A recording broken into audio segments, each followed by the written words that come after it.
От скажіть, будь ласка, яким чином зараз безпосередньо на материку можливо збирати докази того, що та чи інша людина перейшла на бік окупанта і відстоює свої особисті інтереси замість того, аби відстоювати інтереси кримськотатарського народу? Ну, тобто, от як діяти з цими зрадниками?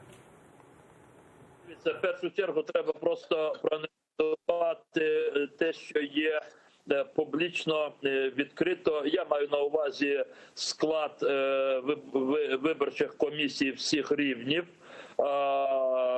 І там, бо само по собі знаходження в складі цих комісій виборчих це є незаконним і це є правопорушенням з точки зору законів України. А також нам треба тепер проаналізувати, і вони теж всі є. Ми, до речі, зібрали в себе всіх, хто зареєстрував свої кандидатури для обрання депутатами різних рівнів. І, зрозуміло, тепер треба ще подивитися, хто з них обраний. Але в ці категорії, ті, хто працював в виборчих комісіях, ті, хто пішов на вибори, зареєструвався, і ті, хто обрані, вони всі є правопорушниками.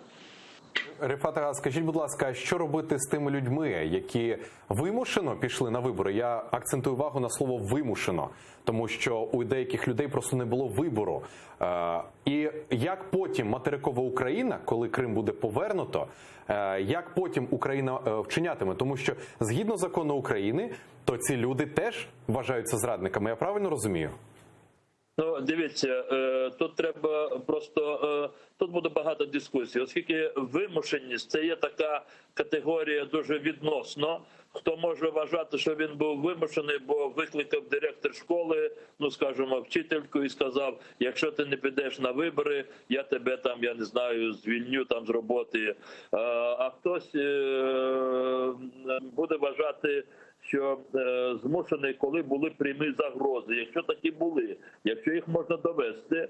Отже, тут, але в будь-якому випадку будуть питання до всіх тих, хто зареєструвався кандидатами, і тих, хто працював в виборчих комісіях. Ця категорія, вона обов'язково буде така, яка буде залучена до відповідальності. Те, що стосується людей, які вважали себе вимушеними піти на вибори і проголосувати, тут, я думаю, що більше моральна відповідальність. І наприкінці, я ще раз хочу сказати, вимушеність – це та категорія, яку кожен для себе встановлював сам. Але прямої загрози, якщо ти не підеш і не зареєструєшся, тебе посадять у в'язницю або ще яким чином напряму обмежать твої права таким радикальним чином, такого не було, але люди боялися, це правда. І дякуємо за відповідь, Рефат Ага. Останнє, навіть, можливо, не питання, а прохання.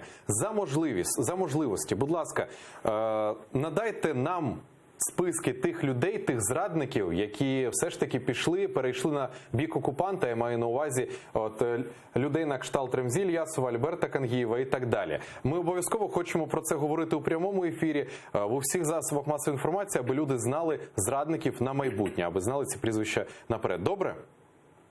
Дивіться, все-таки от такими категоріями, які говорять про здійснення людиною злочину, має говорити український суд.